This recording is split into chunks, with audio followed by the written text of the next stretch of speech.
Welcome to Hatman Strikes Back Daily Boxing News. So Frank Sanchez is looking for a replacement opponent for this IBF final eliminator at heavyweight, obviously, after FA Ajagba and Moses Atalma turned it down. Now, Sanchez is ranked number 4 by the IBF. Curiously, Derek Chisora is ranked at number 2, but to my knowledge, he hasn't got the call-up to fight Frank Sanchez. If he had and he turned it down, then surely the IBF would drop him out of the number 2 position. So I'm not quite sure what's going on there and why Derek Chisora hasn't already been ordered to fight Frank Sanchez in the final eliminator. If any of you guys have got any information on that, please enlighten us in the comments. In any event, the IBF have gone down the list and they've apparently reached out to Richard Torrez to see if he's willing to fight Frank Sanchez in a final eliminator. Now, Torrez publicly said that he would be, but will his team steer him away from that? Just like Moses Atalma, Richard Torrez is 13-0 with 11 KOs. He's coming off a 10-round UD over Guido Vianello. Frank Sanchez would be a significant step up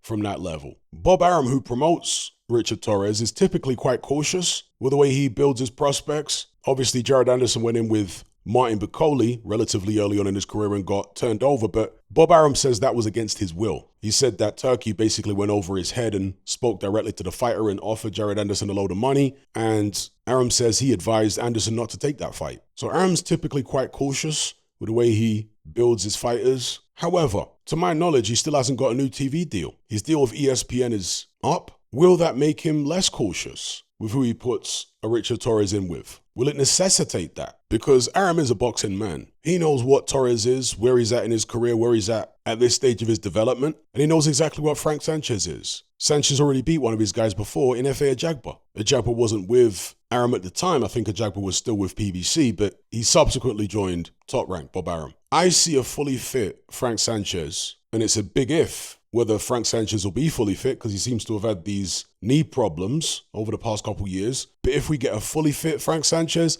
I see him beating Richard Torrez all day long. At this stage, after Torrez has had 20 fights, I might see it different. But at this point, I'd see Sanchez maybe even stopping him. Furthermore, promoters like Arum are going to look at the long-term play. If they were to take on a Frank Sanchez and let's say win, is Torrez going to try and force a title shot against Usyk after 14 fights? I wouldn't have thought so. I would have thought that Arum and Torrez's team would want to build him for a bit longer. Wait until the belts are scattered and there are vacant belts floating around against fellow relatively green heavyweights. And that would be the time for Torrez's team to strike and go for a title shot. But another way of looking at it would be to say that what if Torrez's team, Arum and so on, think that Torrez is an accident waiting to happen? If that were the case, then maybe they would stick him in with a Frank Sanchez now. An example of what I'm talking about would be Tyrell Biggs, who was a fantastic amateur, Olympic gold medalist in 1984 at super heavyweight, beat the likes of Lennox Lewis in the 84 Olympics. As great an amateur as he was, Biggs, he unfortunately had a substance abuse problem, a very serious one. And it's quite well documented that after he won that Olympic gold, he disappeared off into the night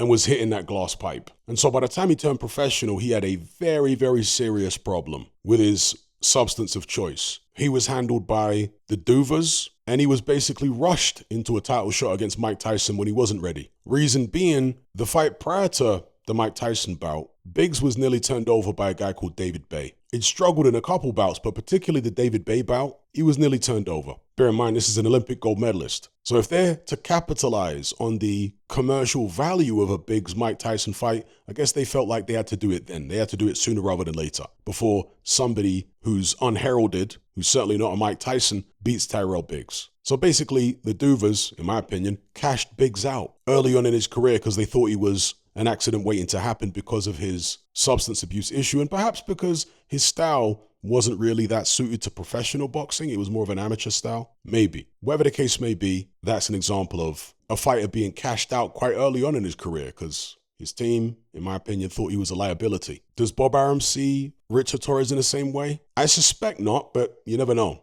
We'll see what happens on that front. If it's not going to be Richard Torrez for Frank Sanchez, you then go down the IBF rankings. The next in line would be Daniel Dubois, but Frank Warren says he has an injury. But that'd be an interesting fight, right? Frank Sanchez versus Dubois. Below that, you got Filip Hrgović. That'd be another interesting fight. Sanchez versus Hrgović. At number 9, you got Jared Anderson. I'd expect Sanchez to beat Anderson. Below that, you got Michael Hunter. He looks like a spent force these days, to be honest. Below that, you got Martin Bakole at number 11. Would he fight Frank Sanchez in a final eliminator right now? Probably, because Bakole's got nowhere else to go. So I'm sure they'd take that fight. If not, you got Bakadir Jalilov below. I'd probably pick Jalilov to beat Sanchez. Below that, you got Peter Kadiru. Don't know who he is. Lawrence Okoli and Guido Vianello.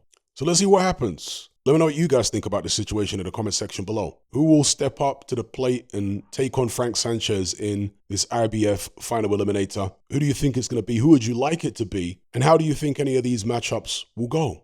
Leave your comments below and let me know what you think. Don't forget to like and share this video and subscribe if you haven't done so already. Thank you all for watching. I'll catch you on the next one. I'm out.